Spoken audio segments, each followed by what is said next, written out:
A lot of teens nowadays do not understand the value of earning and spending money. They were not oriented that investing is necessary even if they are still students. As parents, you play a crucial role in this area. You should be able to teach your kids on how to save money. They should be able to understand the concept of money and investment as early as childhood. This will prepare them to learn money management as they grow old. Here are some tips on how you can teach your children how to save money. 1. Your children should be educated of the meaning of money.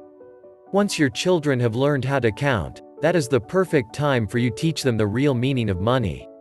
You should be consistent and explain to them in simple ways and do this frequently, so that they may be able to remember what you taught them.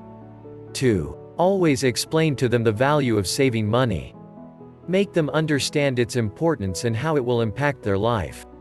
It is important that you entertain questions from them about money, and you should be able to answer them right away.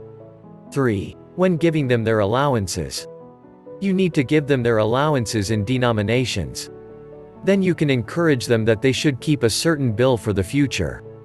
You can motivate them to do this by telling them that the money can be saved, and they can buy new pair of shoes or the toys they want once they are able to save. 4. You can also teach them to work for money. You can start this at your own home.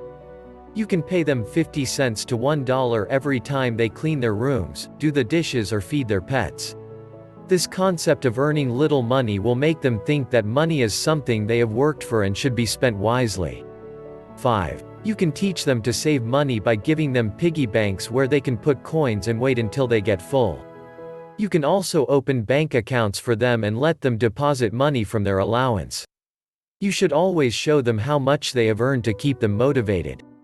Money and saving is not something that is learned by children in one sitting. You should be patient in teaching them and relating the value of money in all of their activities. Children will learn this easily if you are patient and consistent in guiding them and encouraging them in this endeavor.